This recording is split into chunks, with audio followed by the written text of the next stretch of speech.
Okay, and so do you want to start on last page or no? I'm going to say no. So we're going to start at the beginning again. So we have set up our network. Look, this is one potential network set up with Kali and Metasploit and stuff like that. I'm going to set it up as a virtual switch. So this is probably closer to ours that we've already set up within a single computer.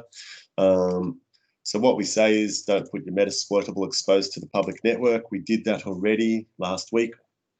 We got our Metasploitable working. Right? So we set up Kali. Here we go. Kali up and running. Happy with that. We set up our Metasploitable as well. Right? So there's a few videos on how to set up Kali and stuff. Lots of different ways to set it up on MacBooks and VMware Workstation, Hyper-V, VirtualBox, whatever. And then we've got to set up Metasploitable. So we set up Metasploitable. Now, there's lots of other ones you can get out there, okay, as well. We're going to play with Metasploitable. It's a intentionally vulnerable machine. If you're interested in this sort of stuff, okay, so set up using VirtualBox. There's some instructions there on how to set it up in Metasploitable in VirtualBox. Pretty easy. Look, you can download it directly from 7-zip. There is a new version of Metasploitable too, by the way. I think it's called Metasploitable 3, which you've got to kind of build yourself a little bit from GitHub.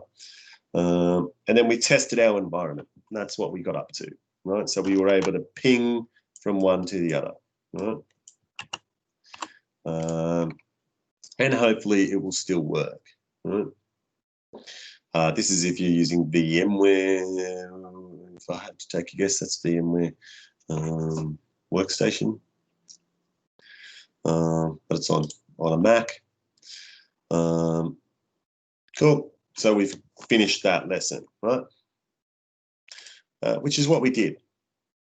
I got my Metasploitable here, and I got my Kali.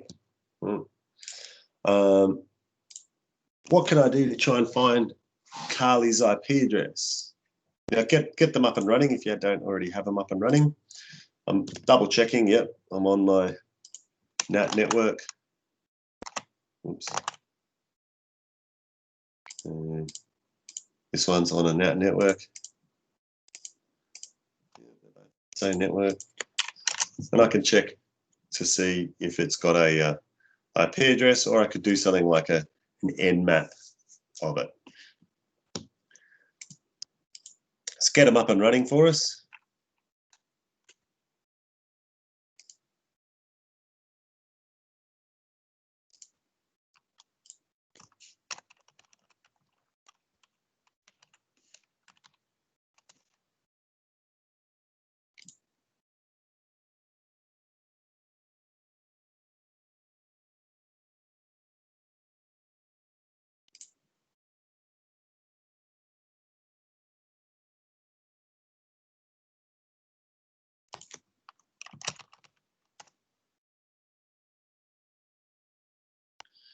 So everyone got theirs up and running?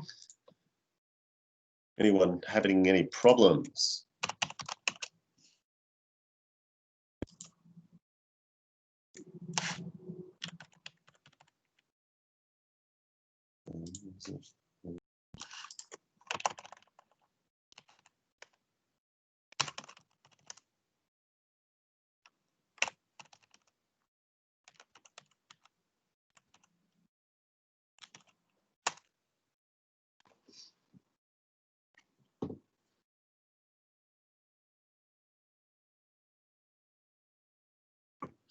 So I'm just doing a little scan. What's that going to do?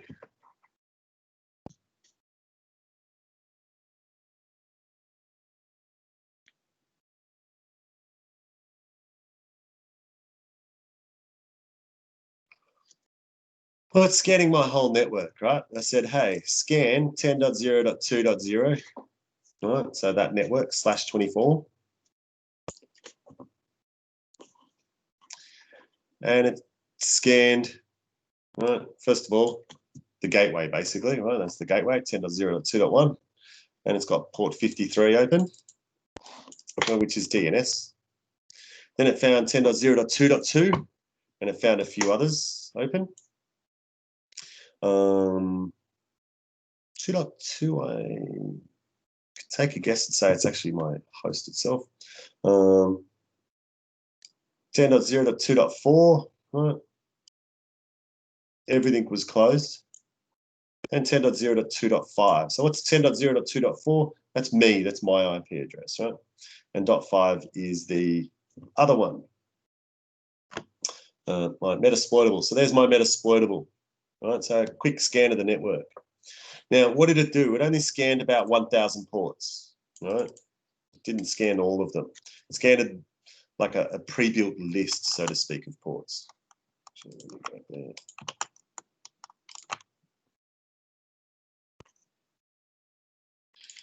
Yep, so everyone's up and running. And I can do a quick little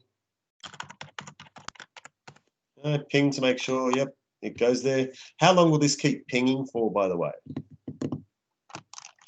It'll keep pinging forever.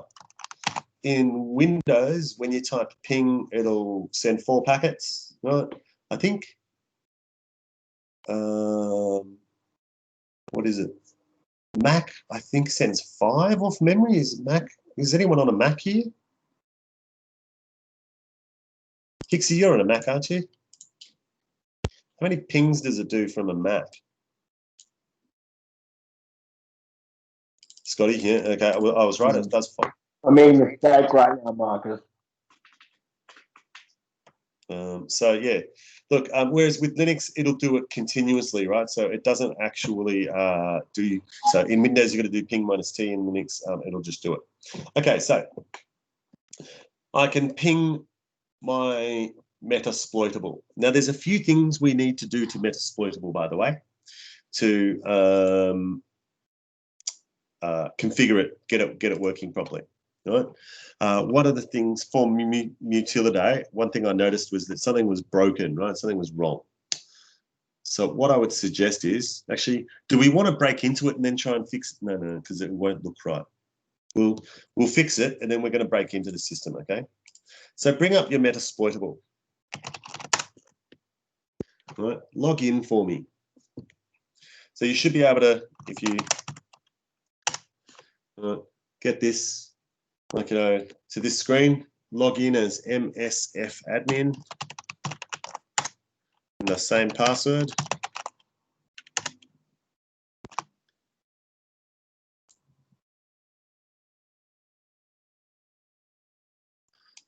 So let's try and make this a little bigger. Is that a bit easier for people to read?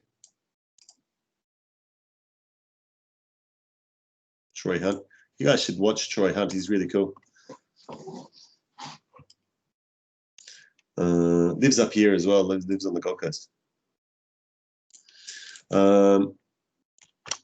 Okay, so I'm logged in. What do we need to do? We need to edit a particular file to get the database working. Now, the database wasn't actually configured correctly. So if we type sudo nano /var/www Mutilidae, MUTILLIDAE /config.inc. Right. Hopefully all you guys and girls can read that properly.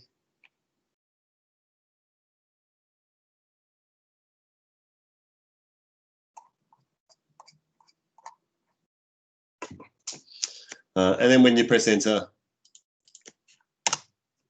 it'll ask you for your password, MSFadmin, hey presto.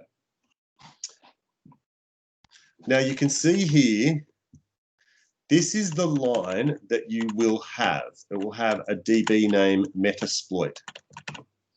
Change the name Metasploit to OWASP 10. Okay. You can just delete the line if you want and replace it, but I suggest just like delete out that stuff, right?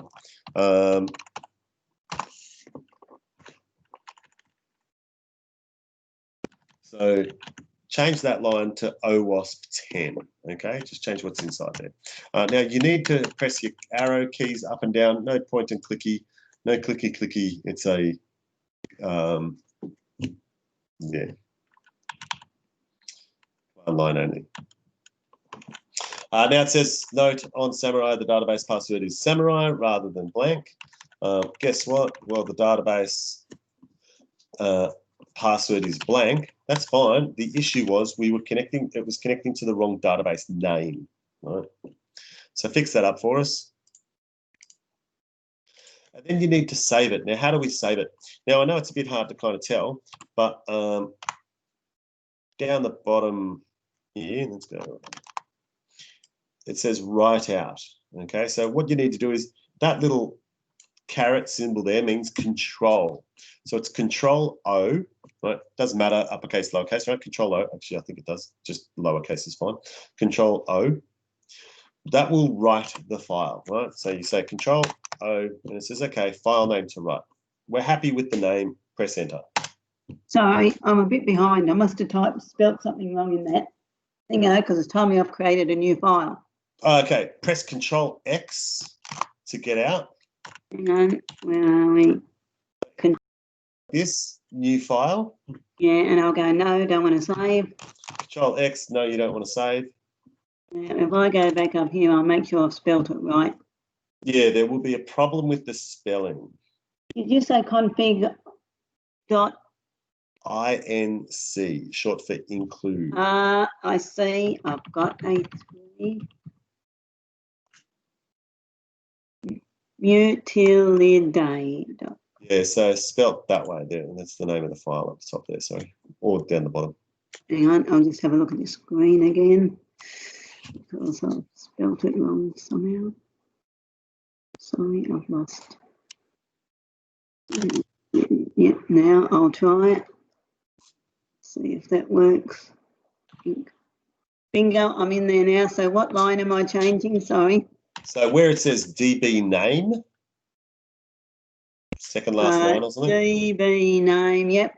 Yep. So you're changing the word Metasploit. Yeah. To OWASP 10. Okay. Sorry about that. Helps if you type correctly. OWASP 10. Yep. Now, what'd you say the save was? Down the bottom, isn't it? Yep. So down the bottom it says Control O to write out. Right. So we write the file to the disk. So Control O. So in that example, you've just commented out that line and added a second. I commented it out and added a second so you can see what it was versus what it is. You can just change the word Metasploit to OWASP 10. Right. If you just change what's in there, that'll be perfectly fine. Okay, so then I just go enter and it saves it. Well, yep. Done. So save and then Control X to exit out. Yep, thank you. All right, cool. And then we are done, right? So why did we do that? Well, basically Mutilidate by default, the vulnerable system there wasn't configured to use the right database. So let's just minimize this from the background for a sec. All right, so what do we want to do? Let's have a little bit of fun, right? A little bit of hacky kind of stuff. Let's see if I can remember how to do it again now.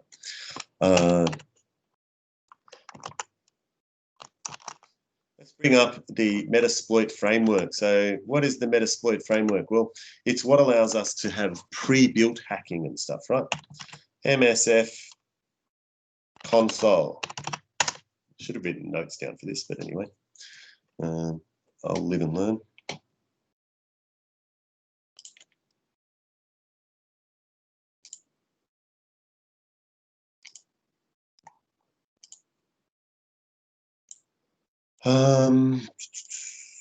Yeah. Okay, so it's built the payloads. I got 2,000 exploits, etc. Now there's lots and lots and lots of exploits there. Right? I haven't got that command. MS. Yeah, I've spelled it right. I was one of those people last week that was missing a few things. We had to Okay. install. Have you Are gone back you to in- Kali? Yeah. Are you in Kali, not in? Oh, idiot me. Yeah, need to be in Kali. Right. Everything will be going in Kali now. Does it matter that mine brought up a different picture? You've got that pretty terrifying looking goose, and mine's got that circular arrow. Yeah, Still yeah. it's it'll- ninja. 2045 exploit. Does anyone else have something different as well, like either a goose or an arrow, or what sort of stuff have people got? Mine looks like a ninja. I've got to love ASCII art. Yours looks like a ninja. Huh? Who else has got something?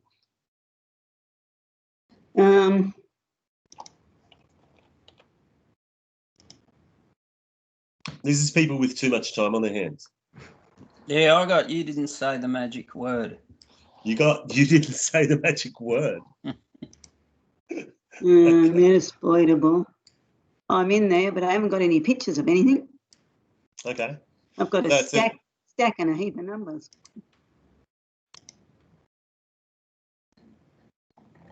So does it say this kind of stuff at the bottom? Like, so many exploits? Yeah, it does. Halfway up it says kernel panic, attempted to kill the idle task in swapper task not syncing.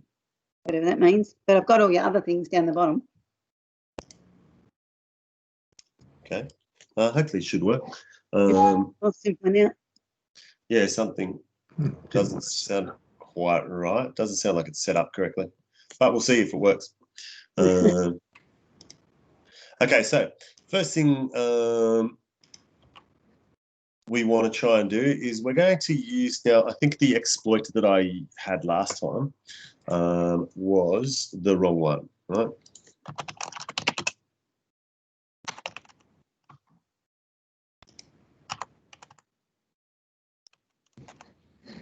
Let's just go use exploit Unix. Now there's like 200 different ones. Do we remember this?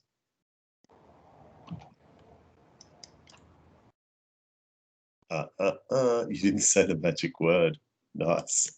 Right, so I'm not going to display all possibilities, right? But use exploit Unix and then FTP. And there's, 3 different FTP backdoors there, right? Use exploit. I'm doing a double tab at the end of that. And so it says, okay, well, you can use Pro FTP 133C backdoor, right, which is leet speak, right, for a leech backdoor. We've got VSFTP 234 backdoor. That looks like the one we want. Or Pro FTPD, like, a different one, right? So these are 3 different exploits that are all to do with FTP. Now, can you remember what the problem is with our system with Metasploitable?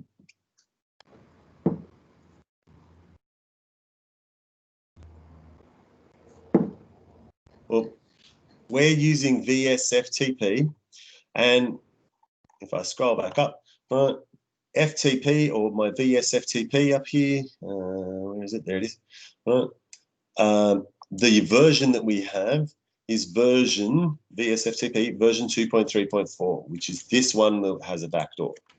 So I'm just going to go VSFTP and just press tab, right? So VS and then tab will finish it all for you because it's too long to type. Okay. So at this point, I have loaded this as a exploit. Next thing, right? We can type something like show options, and it'll ask me, it'll show me what we can do, what kind of settings and stuff like that I can put in. So I want to use an R hosts, right? It is required, right? So I said show options, and it said, all right, these are the options that you have available with this. Now, the thing about Metasploitable, the Metasploit framework, is the Metasploit framework has lots and lots of different exploits built in, ways to break into systems, right? But they need particular settings for them, right? So in this case, I need a remote host setting, right? There is nothing currently set at the moment. Okay, so I'm going to say set our hosts 10.0.2.5, right? So that was my setting from before, 10.0.2.5, right? This one here. Press enter, and it goes, okay, our host is that. Now I can do show options again. You can see it's now set that. Now, it already had a current setting of port 21. I didn't need to tell it port 21. That was the target port. At that point, I'm now ready to go. So what can we do? We can type the word exploit or run, right? Does run work? Run used to work. Let's backtrack. Yeah, I think run will work.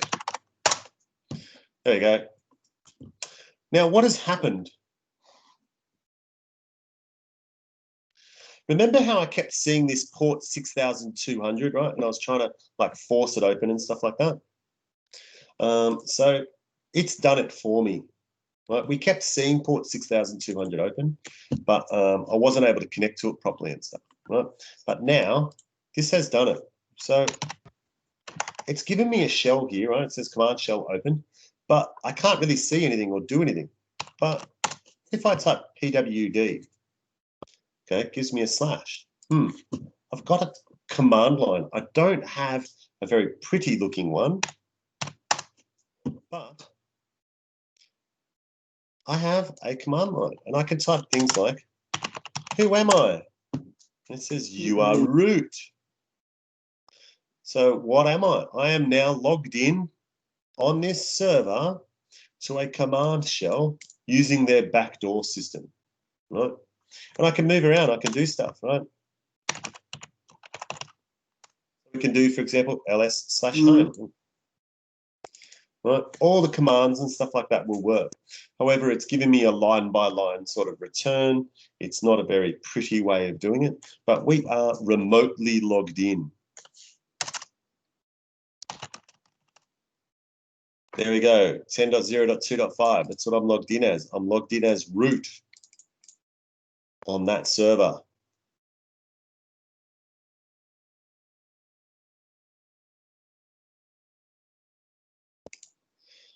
So what other stuff could we do? What could we do on this server? Well, I guess in theory, we could do anything we want, right?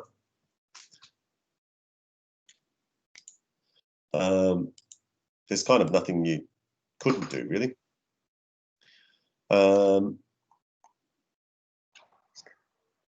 Easy? Yeah, almost a little too easy, isn't it?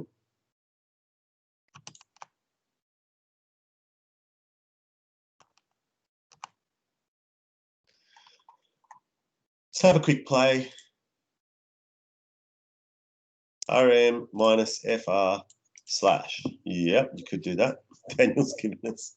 That's what your Metasploit was, you little ninja.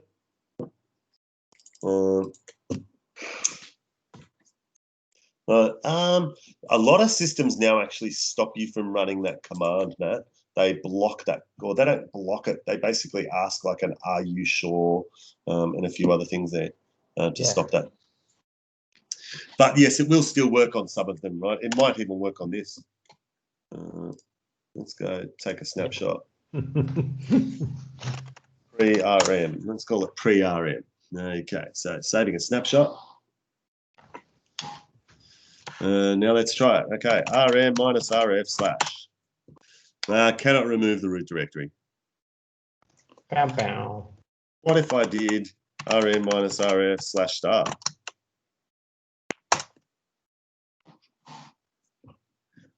That's working. That is tearing it down around itself. Yes, basically. It's kind of like knocking down the walls of a building while you're still standing inside it. Not exactly a good idea. All right. I bought one session, yes. Here's an interesting question. Is it still running in the background? Oh, wait. You know how I took a snapshot? I've only Carly not. I took a snapshot of Carly, not of Metasploitable. Oh, no. it's still there. Anyway, I can always import it back again. Sorry. No, that was me just trying to be funny, and I did it myself. That was an own goal on that one. All right. While I quickly import it back in again. Let's delete that. Actually, do I have a snapshot? I often do.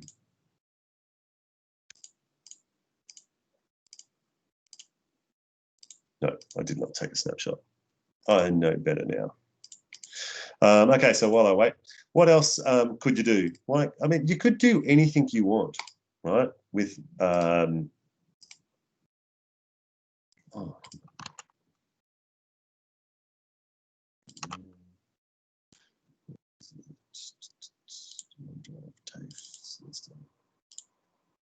essential courses, exploitable.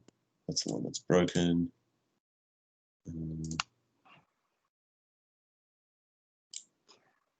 Extract. Yes.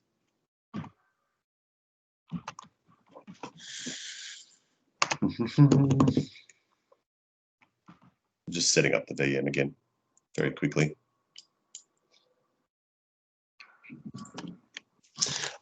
Okay, so number one, right? Be very careful running these kinds of commands, right? So what did I do? I tried to delete the operating system, and it kind of worked. One time, actually, I had a server that started spitting out errors at me, and it was kind of weird. Like it wouldn't log stuff. And what I found was someone had deleted the log files, but they also left a application, right, a process, whatever you want to call it, running in the background. That any time it tried to create a log file, it'd delete it straight away. Right, so that was a really interesting one. So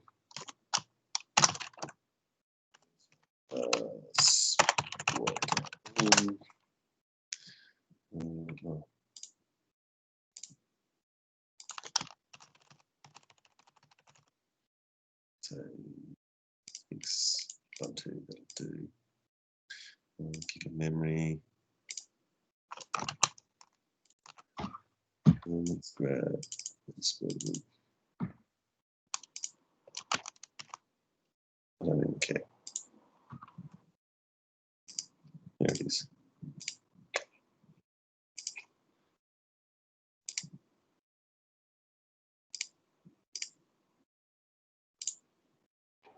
And I'm back up and running.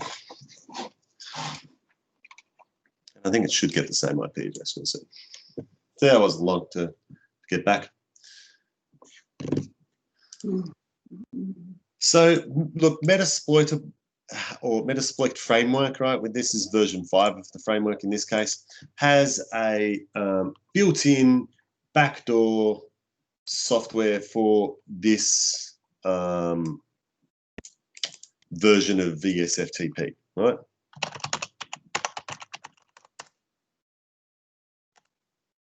It's still configured, right? So I've run it once. I typed quit or Control-C or whatever, and it cancelled out.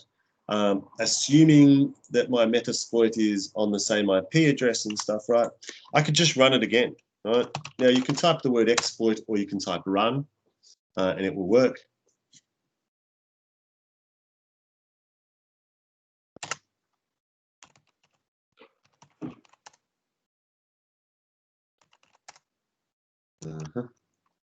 Host unreachable. Oh, okay. On 10.0.2.6.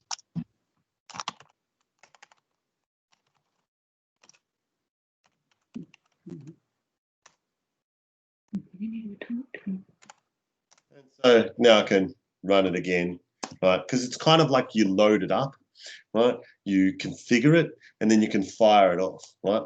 It is possible some of these can also be run against multiple targets at the same time, just so you know. So now I'm back in, right?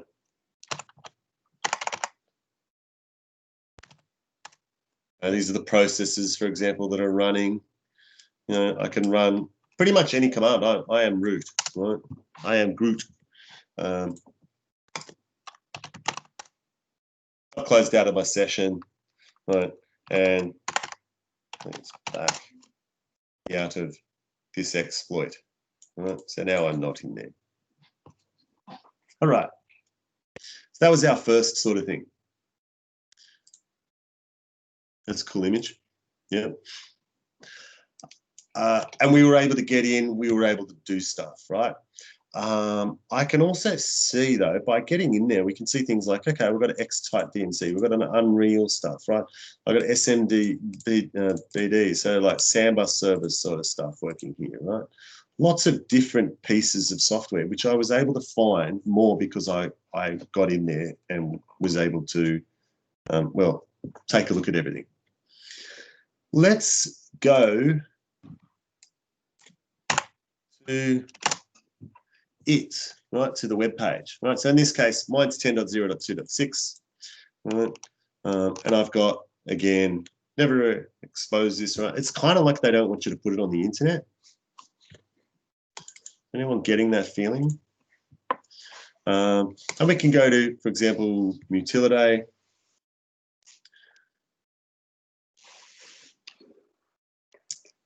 I'm now in Mutilidae. Now we can, hints are disabled, right? So that's good. Right, security level is 0. That's fine as well. Yeah. I'm going to go to our SQL injection sort of stuff again. And go to, damn it, I can't. My mouse was running out of mouse pad. And this wasn't working very well for us last class, right? Wasn't doing stuff. So let's try it now.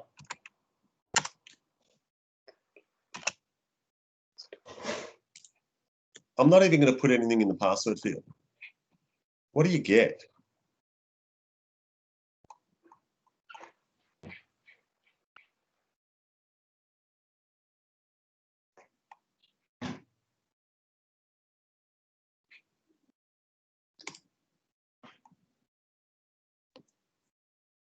Okay. Colon 1 equals 1. Right. Not working. I'm just going to go reset the database. All right.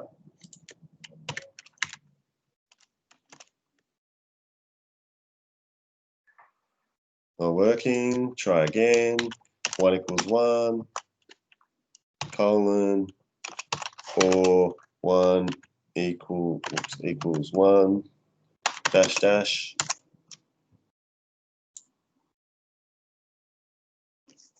Oh, my one. The database isn't working. Yours should have the database working.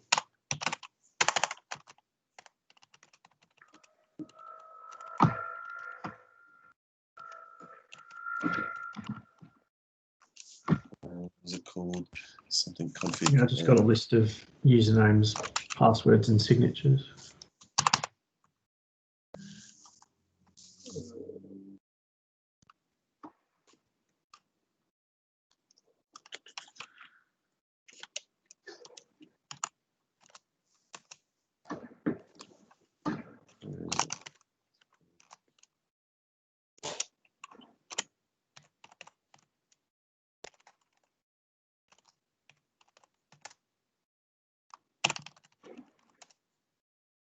No, not that one.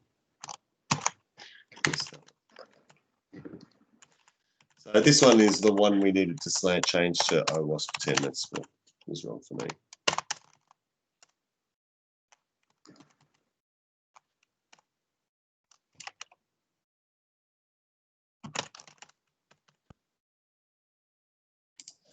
So yeah, if you did that, it should give you this. Usernames, passwords, right? Signatures. Right. I am a cat. Preparation H. Right. Scotty do. Right. Do the Dougie. Doug Adams rocks. Right. Blah blah blah. So has it given you that? if it's giving you that, your password is working and the SQL injection is working.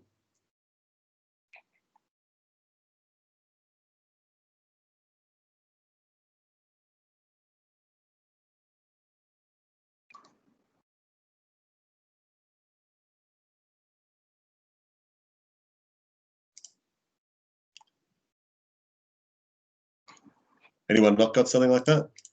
Everyone feeling good? Yep, works. You, me too. Username, Dr. Evil, password, preparation H. You like that one, do you, Ben? There's other ones. Sorry, I'm a little bit behind, but so how did you guys log on there? What did you put in? So I went to the.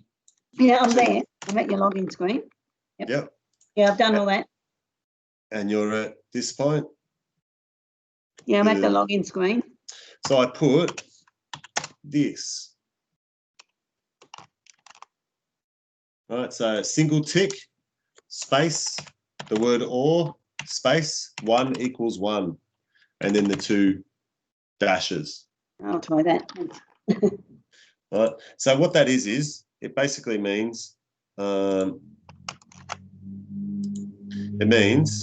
go blue. Right, so that says close the quotes, right?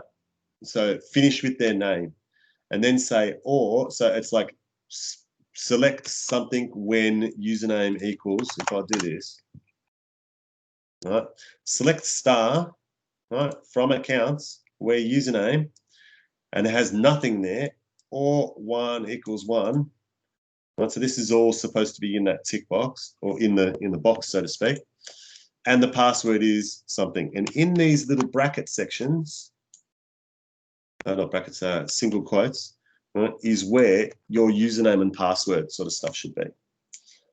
So by putting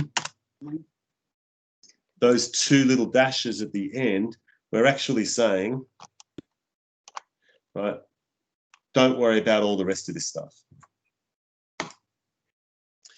And all of a sudden, I think you need to put a space after it as well. Yeah. If you don't put a space after it, it doesn't work.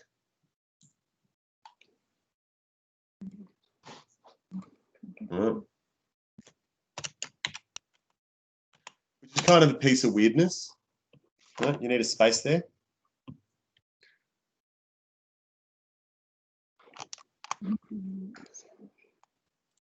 That's what I've got. Yep, thanks. And it's working. And there's all the people's usernames and passwords. Now, what's some of the problem with this? Well, look, first of all, that shouldn't have worked. I've gotten 16 records. Oh, nice. I've got username admin. The password is a beautiful admin pass. Right. These passwords should not be in plain text. If you want to read about or listen to stuff like that, listen to Troy Hunt, I think this week or last week, he spoke about the fact that, you know, people were putting passwords in as like hashes of hashes and stuff like that. Anyway, it's kind of an interesting one this week. So this shouldn't work, right? But it has, right? So that's a successful SQL injection. But it needs all of these pieces, right? So we need the tick, we need the or, right? We need the 1 equals 1, we need the dash or the 2 dashes, which sort of says finish, and then we need a space right at the end. Right? Cool. That's one of our first SQL injections, and honestly, a little bit too easy. But why did it work? Well, one of the reasons why it worked, I'll just bring up the error message, is because it said select star. Right? So star means get me every record from the table called accounts, right? So if you think of it like an Excel spreadsheet or something, right? Right, give me all the records from the spreadsheet accounts where the username is equal to something or 1 equals 1. So it'll check the username, right? So assuming, right, it checks the username and goes, okay, is the username blank? Goes, no, well, you know, this is admin. It goes, or is 1 equal to 1? It goes, well, yeah, that's true, right? 1 is equal to 1. Right, so I'll display this record. Then it goes, oh, okay, well then Adrian. Right? Is the username blank, right? Two ticks, nothing in there. It goes, no, it's not. Is 1 equal to 1? Yes, it does. Okay, that's true. So every line comes up as true, and that's why we get the whole database in that respect, right?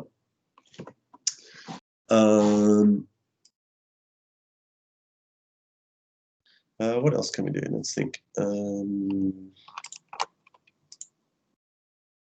Yeah.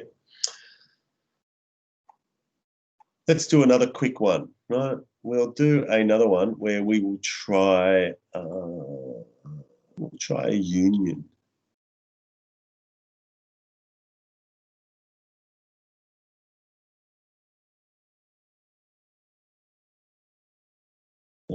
Let's think. I just created an account and then went back and did the injection, and you can see the account there. Oh yeah, so like if you go log in, register, like you can register here. Yeah, please register. You can see those details. First user, password, right? Test, confirm password, test, right? Signature, time. Let's go 1337. Right? Yeah. Create account.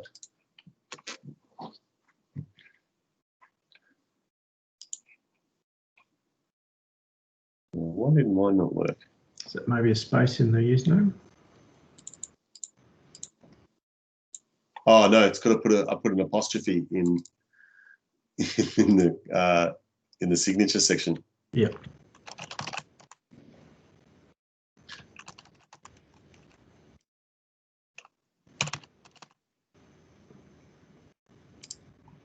So it's created it.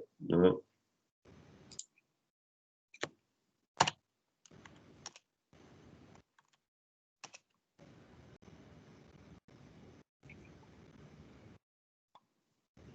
Where did I go?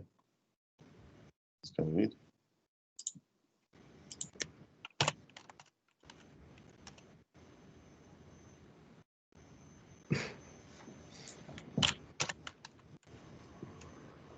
Oh, 1 equals 1.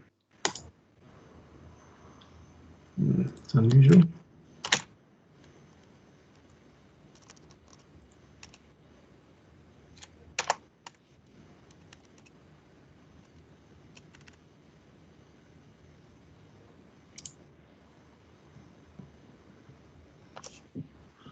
Where username admin. I'm not typing in admin as my username. That's interesting.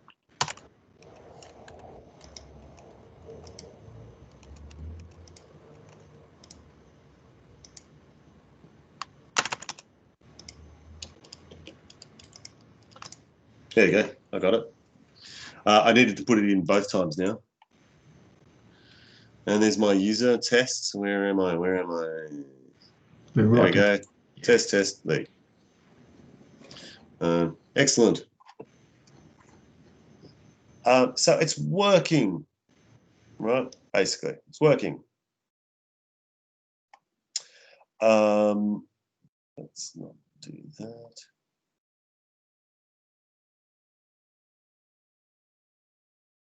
So in the username, I'm going to do this.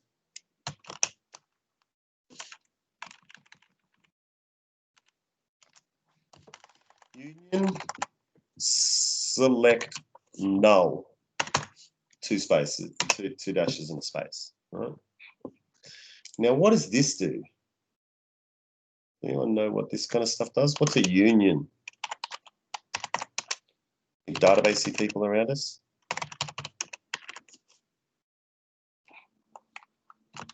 Is that pulling 2 data types together? Yeah, I'm trying. Oh, nil.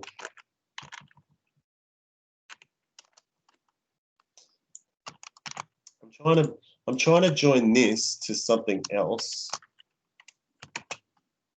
The union says like join something, join 2 tables together.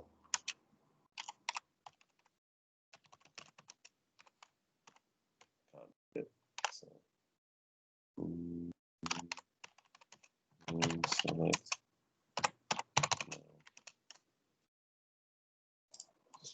Now it's going to keep giving me some errors until, funnily enough, until I get it the maximum amount or the amount of columns that it's got in there.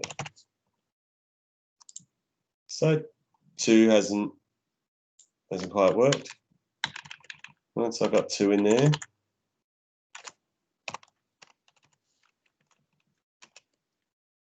I'm going to put,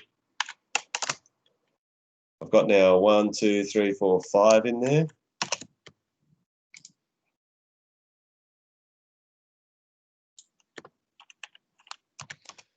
And it allows me to try and figure out how many pieces are in this table. And now it's worked, right? It's giving me username, password, signature. I've got a grand total of 5 columns in there. Now you need a space after the thing, so if you're copying and pasting and stuff like that, make sure you've got a space at the end. Right? See this, it gave me an error, right, when I only had 4. It kept giving me an error, and it'll keep spitting errors out until I get the right number of columns, right? So it's a way of sort of iterating over the table to try and see how many columns are in there. Because once I put 5 in there, so I've got 4 in there at the moment, once I put 5 in there,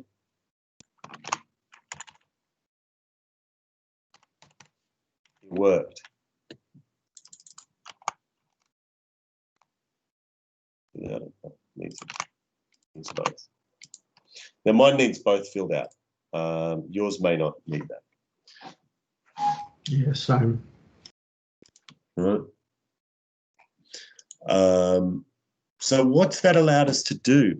Well, it's actually told me that I have the right number of columns now. Until I do that, until I get the right number of columns, I'm going to keep getting an error. Now, MySQL shouldn't display these kinds of things, right? Like you shouldn't get these kinds of errors and stuff, right? Especially not errors that do things like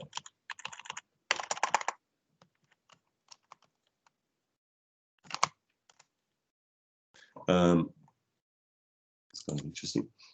Especially errors that give you things like, incorrect, or the selected stuff has the wrong, piece, or that that you get errors. Now mine's just giving me bad username and password. That's quite interesting. Seems like it's changed.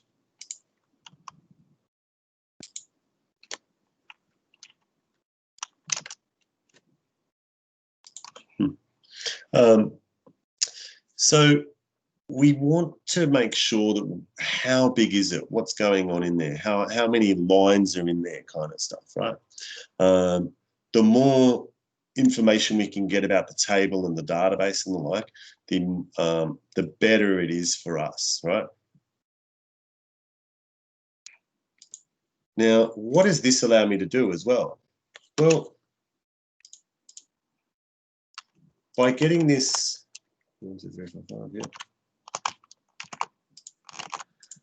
by getting this information here, I'm actually returning something, right? Now, it's not great, and we'll finish up in just a moment. I'm actually returning something, but it's returning a blank location, right? It's not giving me anything.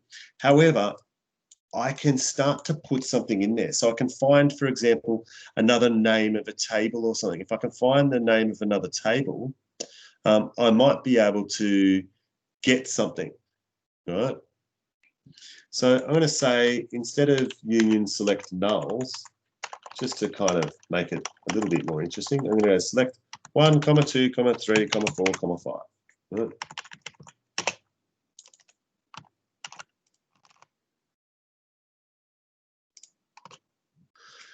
And username is column 2. Password is column 3. Signature is column 4, right? So now I know that the username is column 2, right? in the field, and the password is the third table in the field, right? You know, and obviously the signature is the fourth, right? So I'm able to start seeing a little bit about the background or what it is that this table is doing.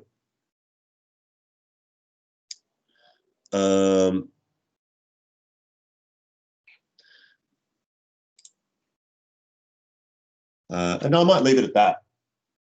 If you're happy to have a little bit of a play and you want to see what's going on and stuff like that in there, I will tell you that there is a table called credit cards. And there's also a table, because this is MySQL, there's ways for us to get back things like, you know, what tables exist and things like that, right? So using this, we can start to try and find out what other tables are in the database, what other databases are there, and the like, and we can start, and the answers can start forming in these locations. You know? We can start putting them in those locations. That's probably enough for tonight. It's 9 o'clock, right? It's just after 9. I'll stop the recording.